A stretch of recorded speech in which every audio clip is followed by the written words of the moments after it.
विश्व रत्न बाबा साहेब डॉक्टर भीमराव अंबेडकर, जिनकी कृपा से हम सब का वजूद है, बाबा साहेब को सादर नमन करता हूँ। तमाम संतों रहबरों को जिन्होंने मानवता का संदेश दिया है, सादर बंदगी करता हूँ। आज इस कार्यक्रम में पहुँचे सभी संत समाज, प्रचारकगण, भक्तगण, मातृशक्ति, बुजुर्ग, नौजवान और प्यारे बच्चे, सभी को सादर सतनाम सतनाम सतनाम जी। अभी आज की तारीख के ऊपर चर्चा चल रही थी। आज 8 मार्च है और 8 मार्च अंतर्राष्ट्रीय महिला दिवस के रूप में प्रसिद्ध है। महिला सशक्तिकरण को लेकर दुनिया भर में कार्यक्रम चलते हैं। आइए इस मौके पर सभी संकल्प लें। एक संकल्प लें, भ्रूण हत्या, दहेज प्रथा, नारी उत्पीड़न और इस प्रकार की जितनी कुरीतियां हैं, उन सब को देश से नहीं दुनिया से भगाएंगे। दहेज के मामले को लेकर किसी बहन की हत्या ना हो। गर्भ में पता चलने पर के जो शिशु पल रहा है वो कन्या है, उसकी हत्या ना हो। बेटा और बेटी दोनों एक समान हो। बहनों को सास के ताने न सुनने पड़े दहेज को लेकर। जितनी भी इस प्रकार की कुरीतियां और समस्याएं चली आ रही है देश में, आज संकल्प ले, उन कुरीतियों को बाहर भगाएंगे, देश से ही नहीं पूरी दुनिया से। तो आज का ये कार्यक्रम सफल हो जाएगा। आइए चलते हैं गुरबाणी की ओर। उससे पहले आज के इस कार्यक्रम में लंगर की सेवा कर रहे नया गांव की जो सत्संग मंडली है, प्रत्येक वर्ष मार्च के महीने का जो भंडारे का आयोजन होता है वो नया गांव की संगत की ओर से होता है। और इस बार तो इन्होंने जो स्कूल के लिए जमीन का प्रबंध किया जा रहा है उसमें भी अपनी ओर से बढ़ चढ़ के सहयोग किया। और उसके साथ साथ इन्होंने कहा नहीं, हमें तो लंगर में भी अपनी ओर से सेवा करनी है। इनका बड़प्पन है। मैं अरदास करता हूँ सदगुरु महाराज से, हे परमात्मा, इनके सभी मनोरथ सिद्ध हो। जो संगत आपके दरबार में माथा टेकने के लिए आई है, सभी की हाजिरी कबूल फरमाना, सभी के घर में सुख शांति व्याप्त रखना, सभी के मनोरथ सिद्ध हो, सभी के कार्य बने, सभी का स्वास्थ्य ठीक हो, मन बुद्धि सभी का आपके चरणों में लगा रहे और आप जी की कृपा दृष्टि सभी के घर परिवार पे सदैव होती रहे। प्रेम से जपो जी सतनाम सतनाम सतनाम जी।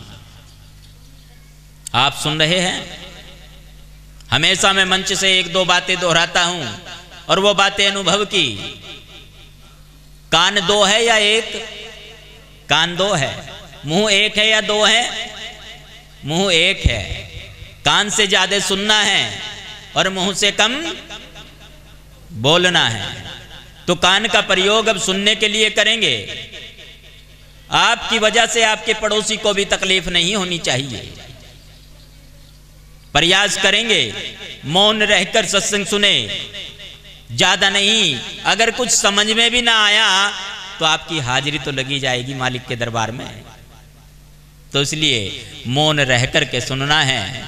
अभी स्कूल के बारे में चर्चा चल रही थी, अभी विचार चल रहा था एक महाविद्यालय के बारे में, एक इंटरनेशनल स्कूल के बारे में।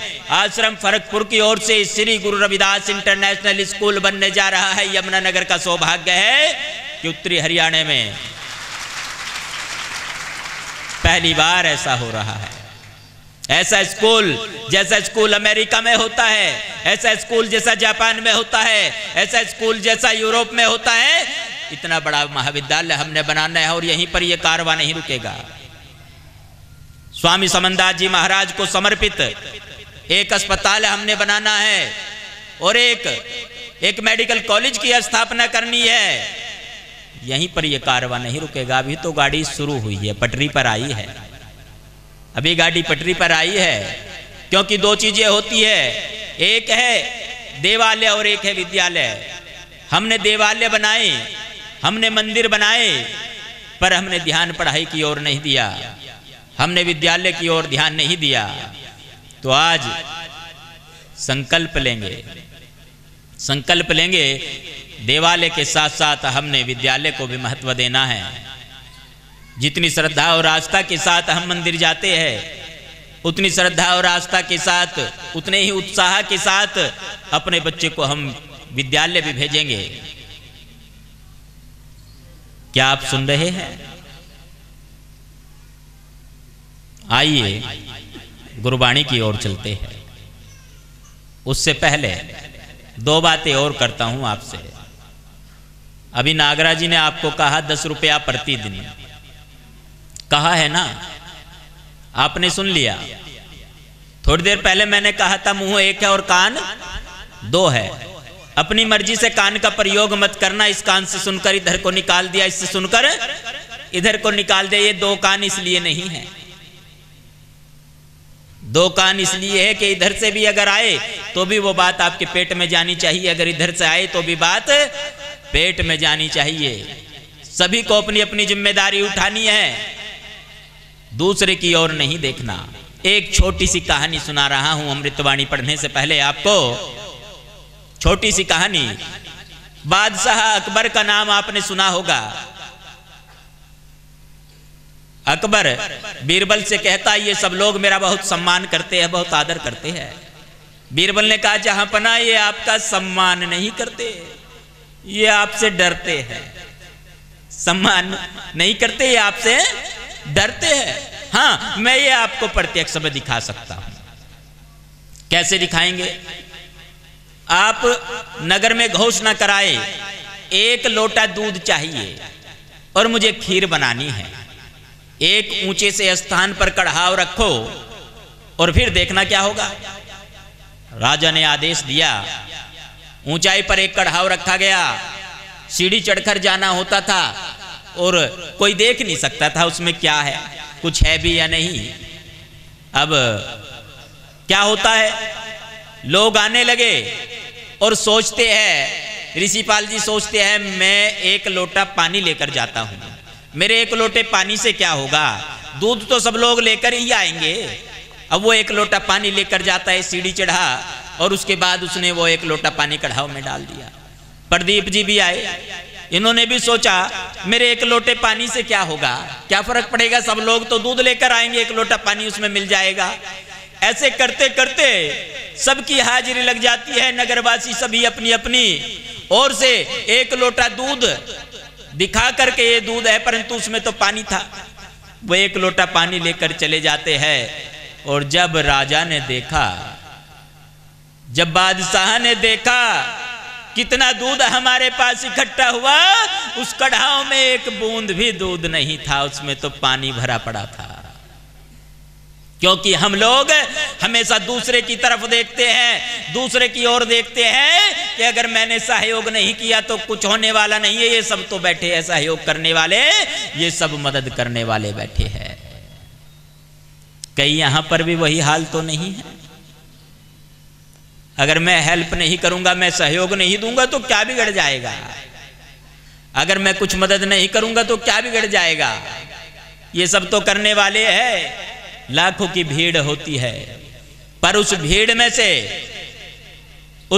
में से जो बलिदान करने वाला है वो कोई कोई होता है। कोई कोई होता है जो बलिदान करने वाला होता है।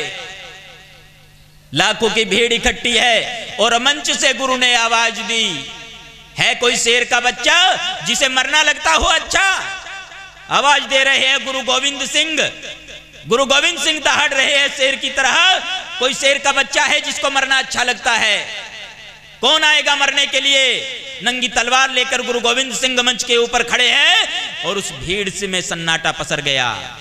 मरना किसको अच्छा लगेगा? कोई आने के लिए तैयार नहीं है, कोई भी आने के लिए तैयार नहीं है। धीरे धीरे धीरे धीरे एक व्यक्ति आता है आगे। एक आ गया, कहता है गुरुजी मैं तैयार हूं, बताइए क्या करेंगे आप? गुरु गोविंद सिंह ने कहा ठीक है, पर्दे के पीछे लेकर जाऊंगा, वहां पर गर्दन काट दूंगा, धड़ से अलग हो जाएगी गर्दन, तुम्हारा बलिदान लिया जा रहा है। आज मिशन को तुम्हारे बलिदान की आवश्यकता है, आज कौम को तुम्हारे बलिदान की आवश्यकता है। उस व्यक्ति ने सहर्ष स्वीकार कर लिया। पर्दे के पीछे जाते हैं, चीखने की आवाज आई, खून बह निकला और खून से सनी हुई तलवार को लेकर गुरु गोविंद सिंह बाहर आए। दोबारा तलवार लहराई और तलवार लहराने के बाद फिर पूछते हैं कोई और है जो बलिदान के लिए तैयार है? पहले कुछ कम सन्नाटा था, अब की बार और सन्नाटा हो गया। लोगों ने सोचा अब तो गुरु और खतरनाक हो गए हैं, अब तो ये पकड़ पकड़ कर हत्या भी करने लगे, अब क्या होगा? जान सबको प्यारी है। परीक्षा होती है जब जन्म और मरण का प्रश्न हो, जब जीवन और मृत्यु का प्रश्न हो, उस समय परीक्षा होती है कि कौन कौन मिशनरी है, कौन मिशन को आगे बढ़ाएंगे, कौन मिशन को आगे चलाएंगे। उस समय बड़ों बड़ों के दिल दहल जाते हैं, थर थर कांपने लगते हैं वो। थोड़ी देर के बाद एक व्यक्ति और आया, उसने भी निवेदन किया, कहता है गुरुजी मैं तैयार हूं। उसको भी पर्दे के पीछे लेकर गए, चीखने की आवाज आई, खून बह निकला और खून से सनी हुई तलवार लेकर फिर आते हैं दोबारा मंच पर। लाखों की भीड़ में से 5 लोग मिले थे, 5।